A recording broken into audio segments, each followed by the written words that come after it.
So, number one, or letter A, I guess we should say here, right? We have our table. Now, when we cube things, some new kind of behaviors occur. All right. So, for example, when you cube -2, what do you end up with?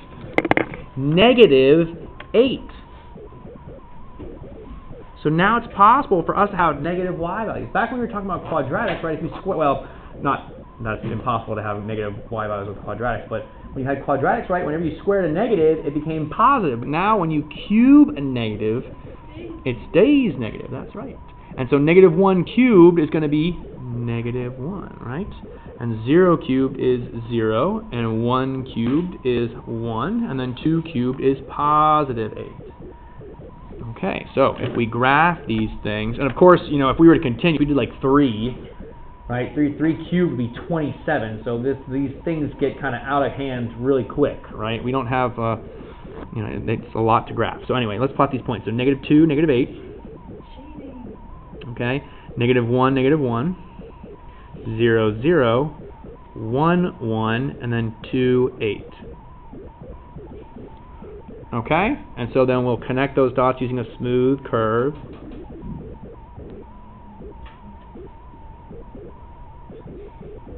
Okay, just like so.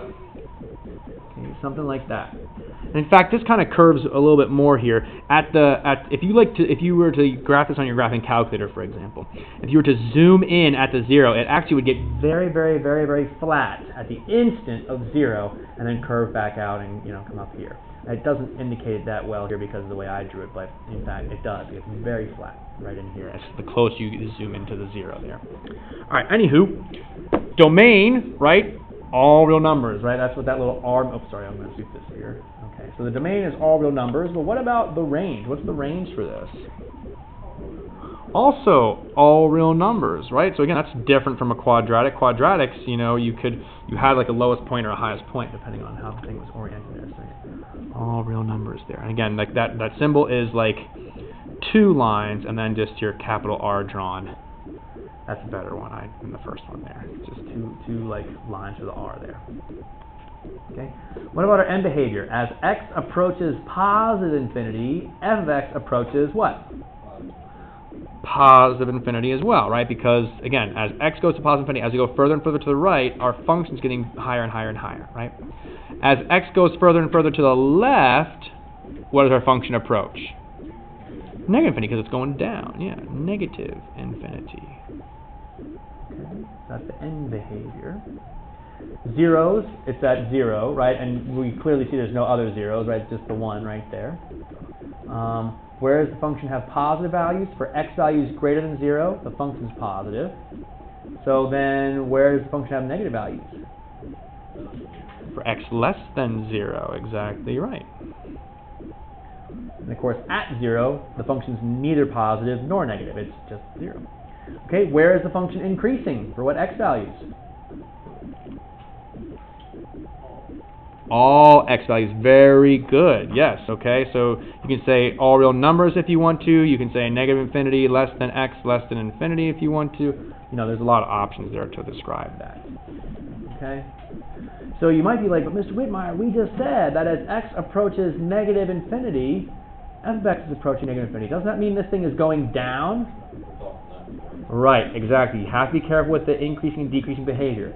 Increasing and decreasing, you always are considering it from left to right.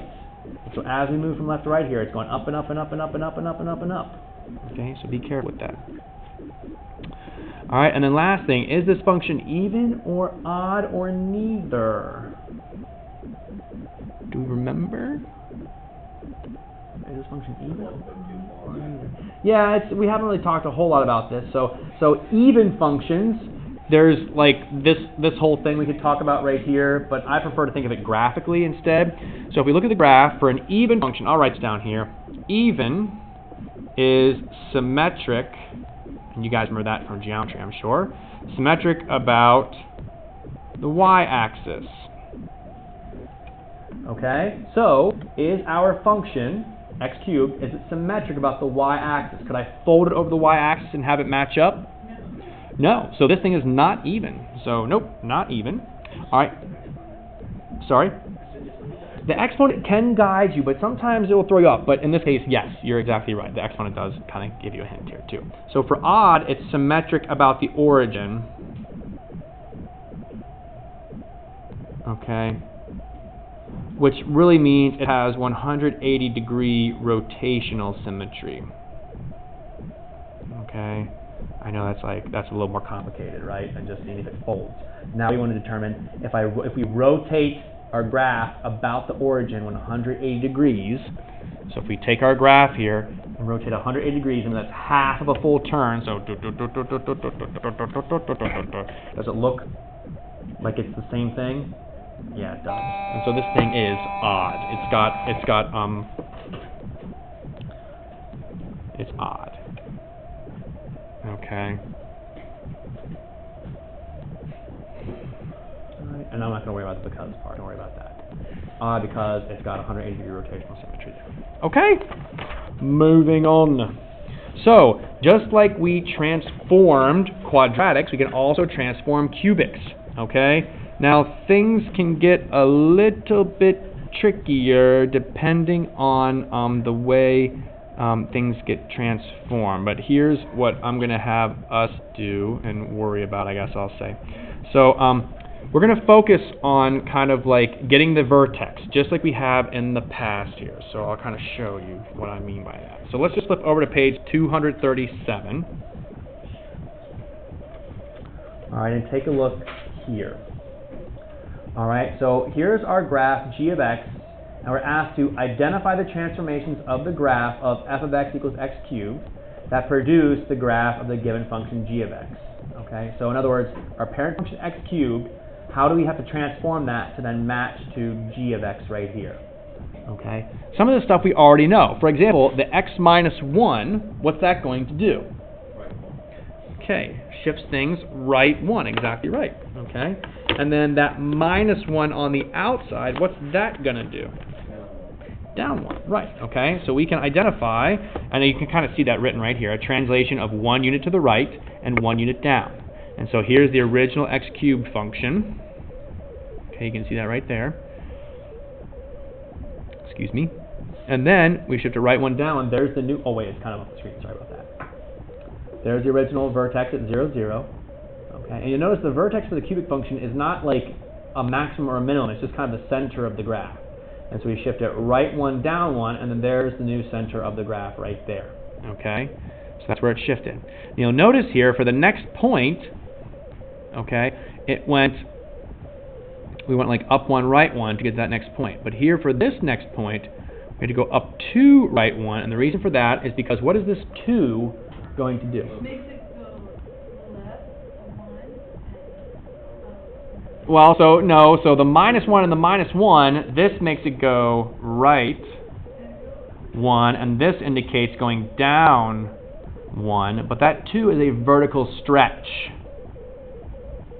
Okay, vertical stretch of 2. Okay, so instead of going up 1, right, we can kind of think of it as the, well, do I want to say it's kind of like the slope? I think I can say that's kind of like the slope. Okay, so instead of going, when you go right 1, you go up 1, now we go right 1, we're going to go up 2, Okay, so we stretch that twice as much. It was just up 1, now it's up 2 to go over that much. Okay, so that's the idea there. All right, so now, yeah, okay, that's what I'm going to do.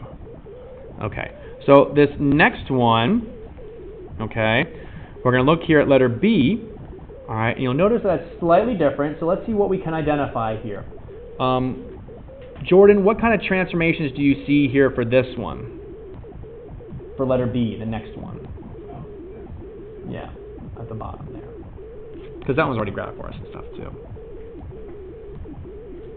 For example, this plus 4 on the outside, how is that going to transform things? Oh, it's going to hit up 4. Very good. So we have a shift up 4. What about this plus 3 on the inside? What's that going to do? Very good. Yes, yes, very good. Left 3. Left 3. Okay. And then this 2, but you got to look, this 2, it's not on the outside of the parentheses, it's in, it needs to be cubed. You see that? The 2 is being cubed, so it's really going to be 8. So if I rewrite this, the equivalent would be g of x equals 8, and then I can still leave that x plus 3 cubed there, and then plus the 4. Okay, so what this indicates now is we have to shift vertical stretch of 8, okay? We've got to stretch it 8, so that's quite a bit. All right, so let's take care of our shift first, find our new vertex, and then we'll worry about the stretch. Okay, so Jordan said left 3, up 4. So left, 1, 2, 3, and up 1, 2, 3, 4. And there's our new point. Okay.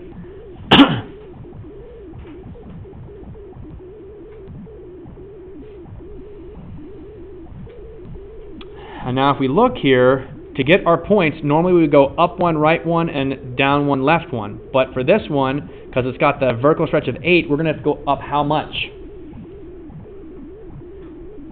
Instead of up 1, right 1, down 1, left 1, we have to go up 8. Now, they did not do a very good job of drawing this graph for us because we're going to run out of space here. But we can at least go down 8, so you can go down 1, 2, 3, 4, 5, 6, 7. Oh my goodness, it still didn't quite fit. 8, and then over 1. So there's another point right there. And then we can also go... I know, and I don't know why, yeah, they chose this, but anyway, we'll go with it. And so we're going to count up by 8. So let's see, it's like 1, 2, 3. Let's just extend this some. So that's 6, there's 7, 8, 9, 10. I guess I'll just write these. 8, 9, 10, 11, 12, and I think that should be enough. I got to go up 8 to 12. Yep, okay. So we'll go right 1 and then up 8 this way. So 1, 2, 3, 4, 5, 6, 7, and then 8 right there. Yeah, I know. Yeah, we're not gonna worry about the next point. Yeah. So this one's like really stretched out there. Okay, that is ridiculous. Let me see if I can get it to show up on the graphing calculator. Okay, probably not, but we'll try here. To the third plus 4. Whoops.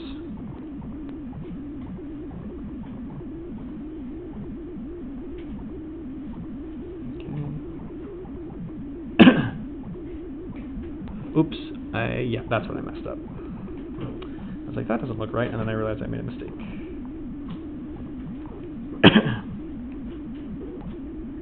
Okay, here we go. What the what?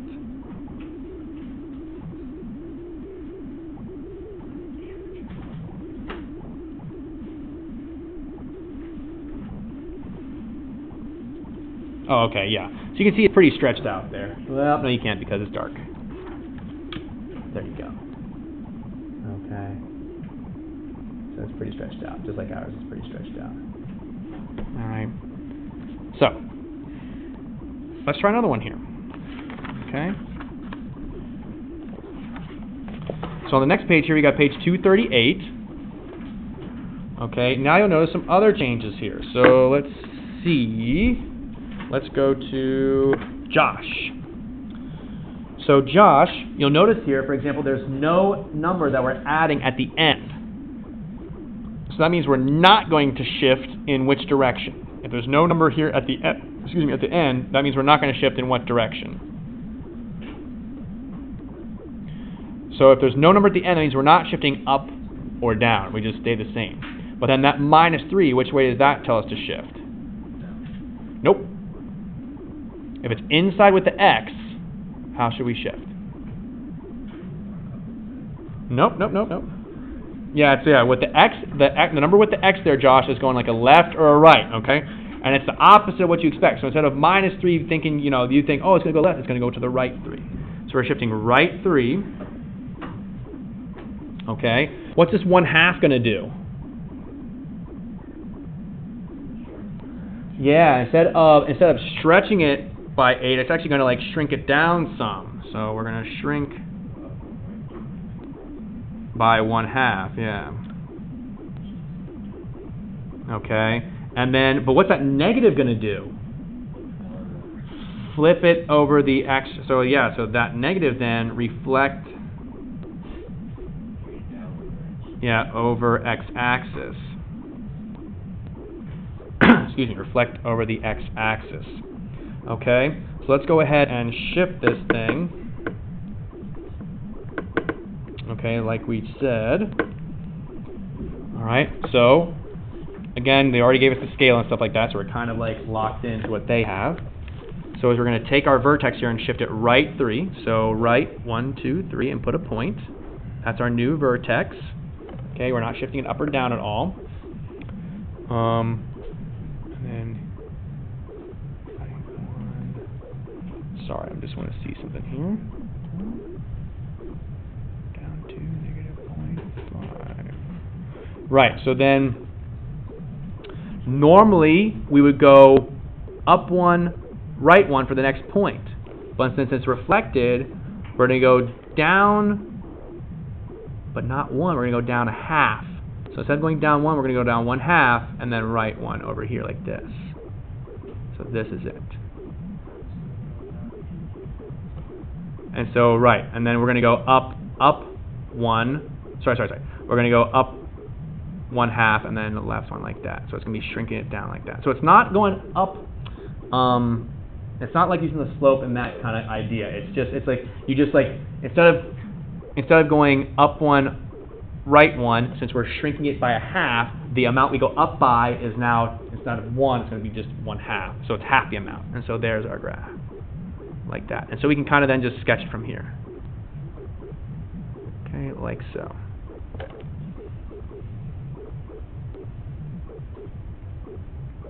Okay. So is that making sense here, folks? Instead of going up 1 and over 1, right? So that's like 1 right there. We're just going to go now, well, it goes down 1/2 because it was -1/2. So -1/2, that's down 1/2, and that's up 1/2 right there. I know it's hard to see. So that's a little 1/2 right there, and that's a little -1/2 right there. Okay? So now let's go in the backwards order and see what we can kind of figure out from that. Okay? So let's now take a graph and try and write the function. Okay? Let's take that graph and now try and write a function here. So we'll scoot down to this next section. Okay? So writing equations for combined transformations of f of x equals x cubed. All right? So the first thing we want to identify here is our shift. We can see that our vertex is shifted. How is it shifted from the origin?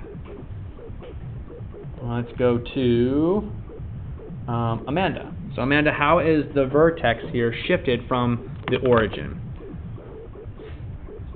How do we get from the origin to here? Yep, and so that means we're going to have, if we want to go right 2, means we have to have x minus 2.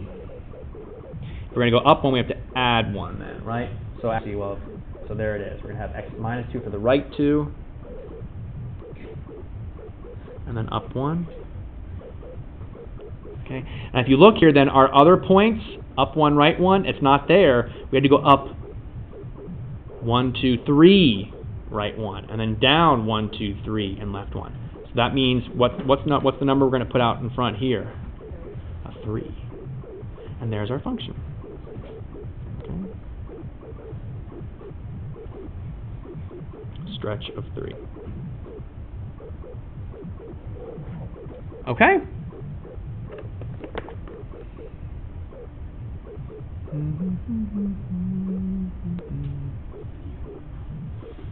What's that? Yeah, it was me. I was thinking. You think you were like hearing things? Too spooky for me. Okay. All right, let's try the next page over here. 5 and 6. Okay, let's take a look at those. I think. Okay. We'll try number 5. We'll skip number 6. We'll just do number 5. Okay. So number 5.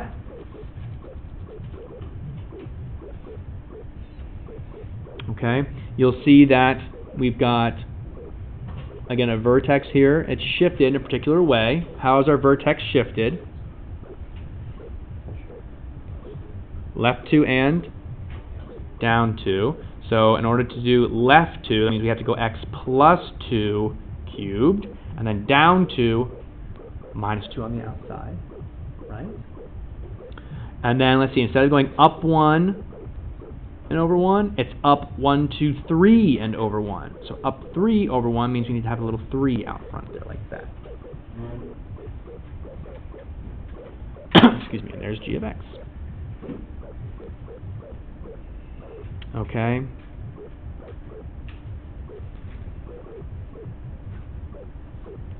All right. So there's that one. We can count that easily. This next one, I'm gonna show you something here. It's a little bit different, right? So for this one, and the technique I'm going to show you here for number 6 will also work for number 5 as well. For number 6, okay, if we just go over 1, we can't really tell how much we go up by, right? The only information they give us is if we go over 5, it's going to go up 1. But that's not so helpful. We need to do, actually, it might be 1/5. So I'll show you here. Let's take care. So I'm going to put a little a in front. Let's say we don't know what the a is right now, okay? But we're thinking maybe it's going to be 1/5. Let's still take care of the transformation, though. We can transform the vertex, no problem, right? The vertex is shifted right 1 and then down 1, so we're going to go x minus 1 cubed and then minus 1 like that. Okay? Now, we know some other points here. Let's use this point because it's got like a 5 and a 0. So the 5, 0, it's got to work in our equation here. So the 5, it's an x coordinate. I can plug it in for the x right here. So it'll be 5 minus 1 cubed minus 1. And then 0 is my y coordinate, so I can plug that in right there. Okay. So I'm going to add the 1 over, right, plus 1 to both sides here. And so I get 1 equals, and then 5 minus 1 is 4. Cubed is 64. So I have 64a, and if I divide both sides by 64, wow, you can see that a is actually 1/64. Yeah, okay. So I see what you were thinking, right? You're thinking, oh, well, we just go up 1, right 5. Unfortunately, it just doesn't work that way. It's actually 1/64. But again, you can just use one of your points to help you out there. And so we get g of x equals 1/64 times x minus 1 cubed minus 1, like that. And that would be the equation for that bad boy. Okay, and I'll show you here on the graphing calculator just to give you an idea what's going on. Oops. Okay, so here I typed into my graphing calculator. I'll show you the whole thing here. There's the 1/64 parenthesis, and then x minus 1 cubed. And be careful, folks. We are talking about cubics now, so don't don't write square like actually I think I did earlier, right? And then minus 1 like that, and we'll graph it. See, look at that. It's nice and flat. Okay, right there. And if you want, I can even remember you can adjust your window. So here, if you look, my window goes from like -4 to, let's see here, 1, 2, 3, 4, 5, 6. So I can adjust my window if I want to by going from -4 to 6 here, right? X min to X max. And I can also adjust the Y min to match it, -5 to 5. So Y min, -5 to 5. And it'll look even closer now to what it's supposed to be. See, that looks almost exactly like the graph in the paper there.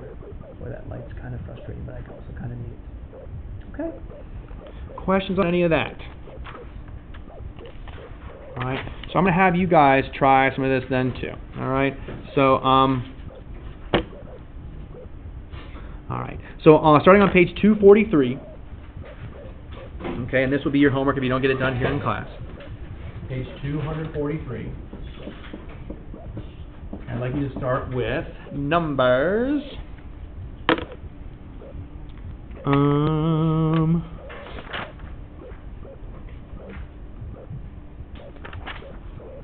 going to have you do 2 through... Yeah, I'll go ahead and do it. I don't want to do all that. Sorry. Let's have you do 2 through 7. Sorry about that. 2 through 7. And then 11 through 17, the odds. Okay. 2 through 7 is all, though. And 11 to 17, the odds. Okay, and let's see, is that all I want to give you?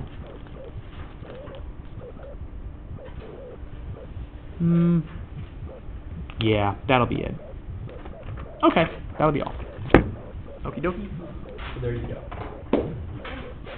That's your assignment. Stop the video here.